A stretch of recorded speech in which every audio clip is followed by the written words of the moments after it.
News 18 India। और मंदिर के अंदर ही बहुत कुछ देखने को है। मंदिर के अंदर तमाम सुविधाएं हैं, फूड कोर्ट भी वहीं पर मौजूद है। मंदिर के बाहर जो प्रांगण का क्षेत्र है 13 एकड़ में तो पूरा मंदिर निर्मित है, लेकिन उसके अलावा जो क्षेत्र है वहां पर जन सुविधाओं के लिए भी बहुत सारी व्यवस्थाएं की गई हैं। 15,000 टन गुलाबी बलुआ पत्थर का इस्तेमाल किया गया है, जो उस वक्त आप देख रहे हैं। इसी से पूरे मंदिर का निर्माण यहाँ पर किया गया। 5,000 से भी ज्यादा कुशल कारीगरों को बुलाया गया था इस मंदिर के निर्माण के लिए। 7 लाख घंटे लगे हैं, तो आप समझ सकते हैं मेहनत कितनी की गई होगी। और सारा जो योगदान है वो उन श्रमिकों को ही जाता है जिन्होंने इस भव्य मंदिर को यहाँ पर उकेरा है। प्रधानमंत्री नरेंद्र मोदी ने उद्घाटन कर दिया है और अब वो आगे बढ़ गए हैं, जहाँ पर वो दर्शन करेंगे, पूजन भी उनकी ओर से होगा और फिर उन श्रमिकों के साथ भी प्रधानमंत्री नरेंद्र मोदी मुलाकात करेंगे जिन्होंने इस पूरे मंदिर को यहाँ पर तराशा है। और इससे पहले बीएपीएस स्वामीनारायण हिंदू मंदिर के निर्माण में 50,000 से अधिक लोगों ने ईंटें रखी हैं, जिसमें खुद भारत के जो विदेश मंत्री हैं एस जयशंकर, इसके अलावा अभिनेता संजय दत्त, अक्षय कुमार, ये तमाम लोग उसमें शामिल थे जिन्होंने ईंटें रखी थी। उन्हीं का शिला पूजन हुआ और उसके बाद आज ये मंदिर बनकर तैयार है।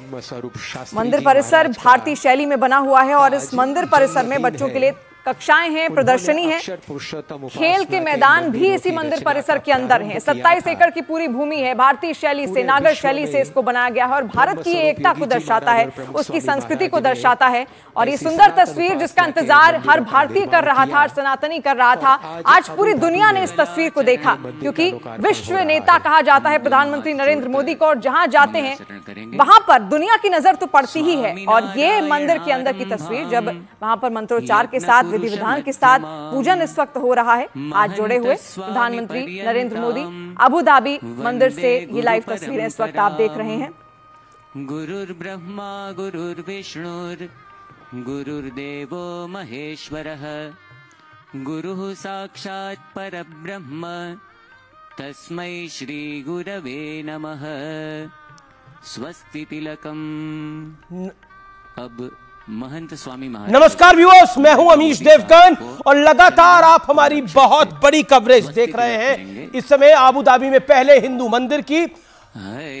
आज का दिन सनातन के इतिहास से में माइलस्टोन जैसा है, क्योंकि यूएई के आबू धाबी में जो हो रहा है वो कोई सामान्य घटना नहीं है व्यूअर्स, बल्कि इतिहास का स्वर्णिम हिस्सा बन गया है। आबू धाबी में पहले मंदिर का, हिंदू मंदिर का उद्घाटन हो गया है। इस समय पूजा चल रही है। पूरे यूएई में नमो नारायण की गूंज है और ये पूरी दुनिया में सनातन के बढ़ते प्रभाव की एक बड़ी झलक भी व्यूअर्स, क्योंकि आज शंख की गूंज शंखों के शहर, शेखों के शहर में सुनाई दे रही है। यह सनातन का परचम है, यह वसुधैव कुटुंबकम की भारतीय सोच और विरासत है जिसकी मोहर दुनिया में लग रही है। तो क्या वाकई मोदी सरकार के दौर में सनातन को नई आवाज मिली है, सनातन को नया अंदाज मिला है और सनातन में आस्था रखने वालों को नया आत्मविश्वास भी मिला है। आज इसी मुद्दे पर होगी देश की सबसे बड़ी चर्चा, भारतीय संस्कृति की ग्लोबल क्रांति। और हमारे साथ कई बड़े चेहरे भी मौजूद होंगे। इस पर बातचीत करने के लिए मेरे साथ मौजूद हैं सदगुरु रितेश्वर जी महाराज, मेंबर ऑफ पार्लियामेंट, सोनल मान सिंह राज्यसभा की सांसद हैं, स्वामी चिदानंद सरस्वती मेरे साथ ये लोग हैं, इनका अभिनंदन है आज के इस कार्यक्रम के अंदर। मेरे साथ पॉलिटिकल लोगों में भी प्रेम शुक्ला है, प्रवक्ता भारतीय जनता पार्टी के, वारिस पठान है, विवेक श्रीवास्तव है, अजीज खान है, समाजवादी पार्टी के प्रवक्ता। लेकिन शुरुआत सोनल जी मैं आपसे कर लेता हूं और आज का जो मूल सवाल है वो सोनल जी यही है कि ये कितना बड़ा पल है समूची भारतीय संस्कृति के लिए जब आबू धाबी में, यूएई में एक मंदिर का निर्माण हो रहा है। माघ मासे शुक्ल पक्षे शुभ पुण्य। ये सनातन शाश्वत जिसको हम धर्म कहते हैं, धारयति इति धर्म, उसकी विजय पताका ध्वजा लहरा रही है। ये विजय किसी एक वर्ग विशेष का, किसी रिलीजियन विशेष का, क्योंकि धर्म और रिलीजन दो शब्दों में बहुत बड़ा अंतर है और अंग्रेजी में धर्म के लिए कोई वास्तव में शब्द नहीं है। तो ये किसी विशेष रिलीजन का नहीं है ध्वजा पर परचम, ये परचम है हमारे ईश्वरीय शक्ति का, जिसको हम कहते हैं भगवान शिव, भगवान नारायण, भगवान भगवती दिव्यता का ये परचम है, देवी शक्ति का परचम है जो पूरे ब्रह्मांड में व्याप्त है, जिनका न नाम है, न आकार है, न गुण है, और फिर भी वो सर्व जगह है, हमको दिखता है अपने अपने विश्वास के अनुसार, अपने विचार के अनुसार। जिसकी भावना जैसी वैसी मूर्त दिखी उनको, जैसे गोस्वामी तुलसीदास जी ने कहा है।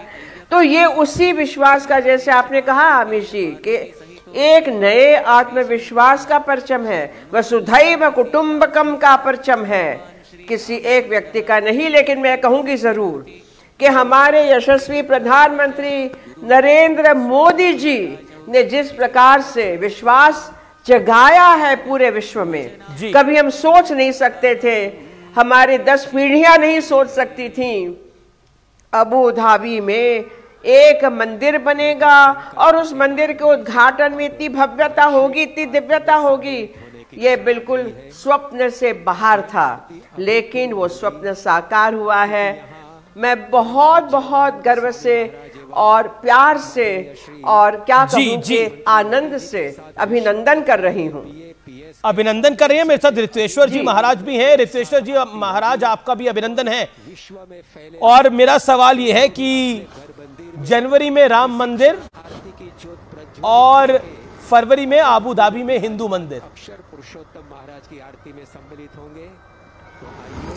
अमीश जी, भारतीय सनातन संस्कृति का स्वर्णिम काल चल रहा है, और ये स्वर्णिम काल केवल भारत के लिए नहीं है, क्योंकि भारत के स्वर्णिम काल का अर्थ है सनातन संस्कृति, और धर्म के स्वर्णिम काल का अर्थ है कि हम वसुधैव कुटुंबकम की ओर अभी तक केवल शास्त्रों में हम पढ़ते थे कि वसुधैव कुटुंबकम, वसुधैव कुटुंबकम, परंतु भारत के यशस्वी प्रधानमंत्री श्रीमान नरेंद्र मोदी ने इस पूरी दुनिया में भारतीय सनातन संस्कृति और धर्म के इस मूल उद्देश्य को कि पूरी वसुधा हमारा परिवार है और हम परिवार की तरह मानते हैं, no sect, no caste, no religion, spiritualism, आध्यात्म, प्रेम, आनंद, आह्लाद, शांति। अजी आज के इस वैश्विक परिदृश्य में यूएई में अबू धाबी में इस प्रकार से जैसे राम मंदिर का उद्घाटन हुआ, प्राण प्रतिष्ठा हुआ, आज उस जगह पर इस विराट सनातन संस्कृति के मंदिर का जो वहां से पूरी वसुधा के लिए एक संदेश प्रकाश कर रही है, और प्रधानमंत्री आज ग्लोबल लीडर नहीं, ग्लोबल पीस लीडर के रूप में बैठे हुए हैं।